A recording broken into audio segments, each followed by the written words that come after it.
Meus amigos, há poucos dias do UFC 329, onde veremos aí a volta do McGregor após 5 anos sem lutar. Ele vai estar enfrentando Max Holloway e o que vem ganhando destaque são as declarações que o Max vem concedendo nessa última semana que antecede a luta. Muitas dessas declarações envolvem Charles Oliveira e o cinturão BMF. Vamos falar sobre essas e outras notícias do mundo do MMA, mas antes, peço apenas para vocês deixarem um like e hyparem o vídeo se estiver pelo celular.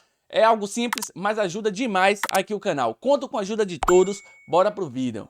Como todos nós sabemos, o Max Holloway foi totalmente dominado pelo Charles Oliveira em sua última luta, quando ele estava defendendo o BMF. Um completo domínio por 5 rounds, Charles colocando para o chão, tentando a finalização a todo custo. Mérito do Max, que não foi finalizado, porém foi totalmente dominado. Literalmente, Charles lutou sozinho neste combate. A prova que Max Holloway ainda não superou essa derrota é que sempre que pode, ele está criticando a atuação do brasileiro na luta entre os dois. Recentemente ele deu uma entrevista para a ESPN e ele falou o seguinte: na minha cabeça, quando penso no BMF, penso em certas lutas. Não foi essa luta que a gente teve. Isso prova um ponto. No UFC não é nem sobre vencer.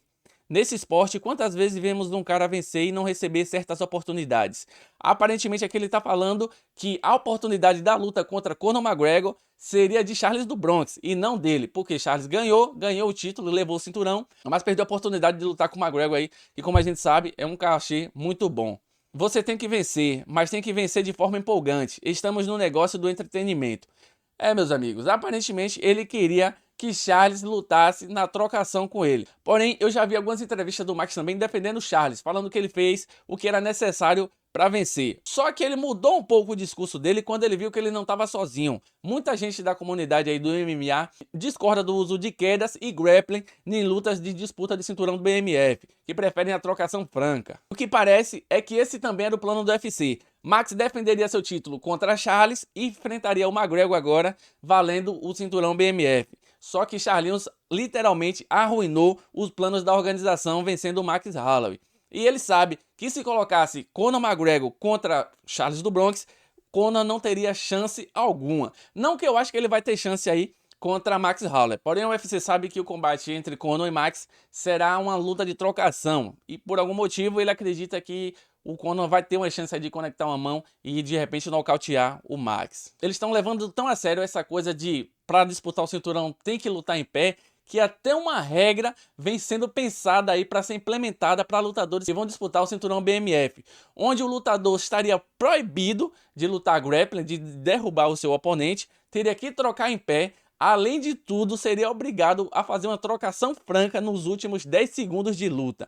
É literalmente um absurdo. Jim Thomas, figura importante aí do MMA, durante o podcast, chegou a sugerir que o UFC fizesse uma luta BMF todo ano, onde qualquer lutador poderia ter a oportunidade de conseguir o cinturão com base em seu desempenho, independente da categoria. Inclusive, ele soltou uma indireta, não falou o nome do Charles, mas a gente sabe que foi para o Charlinho.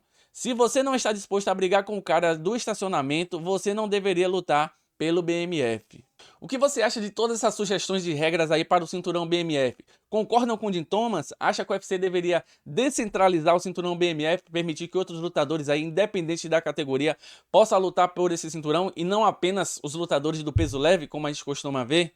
Ainda sobre Charles, existe grande chance dele enfrentar Diego Lopes no peso leve. Pelo menos é o que vem ventilando algumas páginas. Eu sei que o Diego Lopes não gosta disso que a gente está fazendo aqui, mas a culpa também não é minha. Também acho que não é das páginas que estão divulgando isso aí. Até porque o próprio Diego Lopes postou uns stories, ele assistindo a luta entre Arman Tsarukyan e Charles do Bronx. Os emojizinhos que dá para entender que ele tá vendo aquela luta ali, porque possivelmente pode no futuro enfrentar um dos dois. Eu particularmente gosto muito do Diego Lopes, gosto muito do Charles também, acho que seria um lutão entre eles, mas eu não gostaria de ver esses dois lutadores se enfrentando pelo menos nesse momento. Já contra o Arman, acredito que seria uma boa luta, ambos são o número 2 das suas respectivas categorias, o Diego Lopes é o número 2 do peso pena e o Arman Tsarukyan é o número 2 do peso leve.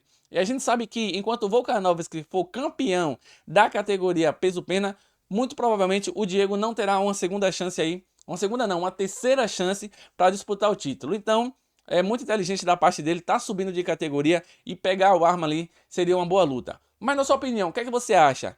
Entre Charles Oliveira e Diego Lopes, quem sairia vencedor? E entre Diego e Arma, quem teria a sua mão levantada aí? Deixa a sua opinião nos comentários. Maurício Huff vem fazendo de tudo para ganhar moral com o UFC. Dessa vez, ele se colocou à disposição para ser o reserva na luta contra Conor McGregor e Max Holloway nesse próximo sábado. O Maurício revelou aí nas suas redes sociais que treinou nas férias, que ganhou peso e está preparado. Acredita que uma luta entre ele e Conor McGregor seja muito boa para ele pela questão do time de luta. Conor já faz uns 5 anos aí que não entra no octógono. E eu não ficaria assustado se o Conor de repente desistisse deste combate e o Maurício poderia assumir aí contra Max Holloway, que também, segundo ele, acredita que terá um bom desempenho pela questão do Max não ser um nocauteador, né? Ser muito volume e ele ser o one punch, né? Ele precisa de um golpe só para finalizar o combate. Então, ele acredita que ele vai se dar bem aí, independente de qual dos dois lutadores ele tenha que enfrentar.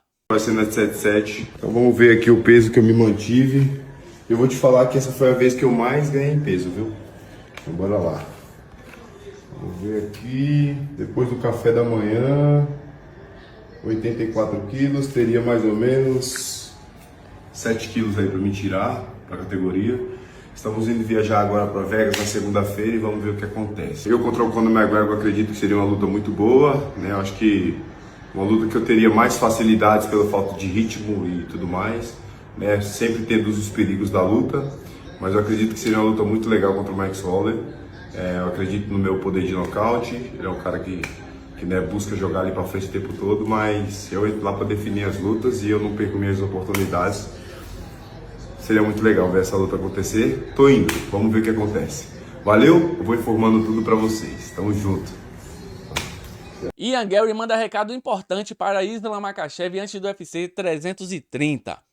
A gente sabe que o Ian Garry sempre foi muito confiante, é um lutador que gosta da provocação, gosta de provocar seus adversários, e essa postura não mudou, mesmo estando prestes a enfrentar o maior lutador de todos os tempos. Durante as últimas entrevistas, ele vem repetindo que vai chocar o mundo na luta contra o Islam, e ele mandou um recado importante para o seu rival. Islam, só tenho amor e respeito por você. O trabalho que você fez é inacreditável, mas quando eu lutar contra o Islam Makhachev no dia 15 de agosto, eu vou vencer o lutador número 1 do planeta. Vou vencer o campeão mundial de 2 categorias. Vou desmontá-lo. Quando eu fizer isso, não haverá mais dúvidas. Será inegável. Serei o melhor lutador do planeta. Ele concluiu dizendo que se o Islam querer trocar em pé, será uma péssima opção. E se porventura conseguir derrubar, e até porque ele acha que vai ser derrubado, eu também acho, segundo ele, vai vencer o Islam no próprio chão. Ah, meu irmão, é muita confiança desse cara. E outro detalhe, ele tem apenas 27 anos, viu, galera? O parceiro de treino e companheiro de equipe, Usman Nurmagomedov, durante a entrevista, comentou a respeito da luta entre Islam Makhachev e Ian Garry. Segundo Usman, será um teste difícil para o Islam. Acredita que o Ian Garry tem muitas habilidades aí que pode trazer dificuldades para o Islam Makhachev. Porém, ele não está com medo, o Islam está muito preparado tanto na trocação quanto na luta agarrada. E já uma dica aí que eu acho importante o Ian Garry prestar atenção nessa entrevista, o Usman falou o seguinte: a gente sabe que o Garry tem problemas aí, tem algumas lacunas com o wrestling e o grappling. Então, muito provavelmente, o Islam vai vir preparado e pronto para levar esse combate para o chão a todo custo.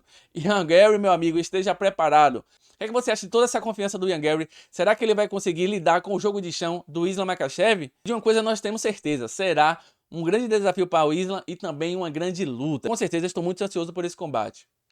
Dustin Poirier finalmente se pronunciou sobre o episódio aí que aconteceu com ele. Todo mundo sabe que ele foi pego bebendo aí nos Estados Unidos, e nos Estados Unidos você não pode beber publicamente, justamente no Dia dos Pais. E o Dustin Poirier, ele sempre foi conhecido por ser um lutador excepcional, diamante aí do MMA, um lutador muito respeitoso. Então a comunidade do MMA ficou muito assustada com o comportamento dele, querendo enfrentar um policial ali, que graças a Deus não aconteceu nada pior. E após alguns dias calado aí sem comentar sobre o assunto, ele deu uma entrevista e falou que estava bastante emotivo nesse dia, justamente por ser Dia dos Pais. Ele chegou no aeroporto ali, ficou pensando no pai dele que vive em situação de rua, é alcoólatra. O Poirier aparentemente já tentou ajudar ele aí muitas vezes, mas o que parece é que o pai não aceita ajuda. Ele quer continuar morando nas ruas. E toda essa situação deixou o lutador emotivo, começou a tomar uma, tomar duas, e aí acabou passando do ponto e causou todo esse alvoroço, levando que levou à prisão dele aí no aeroporto. mas que segundo o lutador, isso não faz parte dele, ele não é algo que ele costuma fazer, ele não tem um bom relacionamento com o álcool. Também falou sobre o momento difícil que está enfrentando aí após sair do mundo das lutas, após não ter mais a responsabilidade de ter que estar treinando todos os dias, pensando ali no oponente. E para preencher essa lacuna, ele tá fazendo algumas coisas que não tá fazendo bem. Comentou que estava se olhando no espelho, estava se sentindo triste, que poderia ser considerado até mesmo depressivo. Muita gente se sensibilizou com essa entrevista do Poirier, porém, Sean Strickland, ele mesmo, aproveitou a oportunidade para criticar duramente o Dustin Poirier, falando que ele é um cara rico, um cara que tem dinheiro, tem tudo, tem uma família bonita, uma família linda, e falando que tá deprimido, tá com depressão. Enquanto tem aí crianças passando por dificuldades financeiras, crianças com câncer, crianças fazendo quimioterapia, ele não deveria estar se sentindo dessa forma. Strickland sempre foi conhecido por não ter papas na língua e falar coisas aí que muitas vezes desagradam a muita gente. O que é que você acha de tudo isso? Deixa a sua opinião nos comentários, deixa o like para fortalecer esse vídeo e a gente volta depois com mais notícias sobre esse esporte que a gente tanto ama. Tamo junto. Considere se inscrever também, galera. Valeu. Hey, pound it. All right, man. No, you did a great job, bro. You did a great job. You did what you could.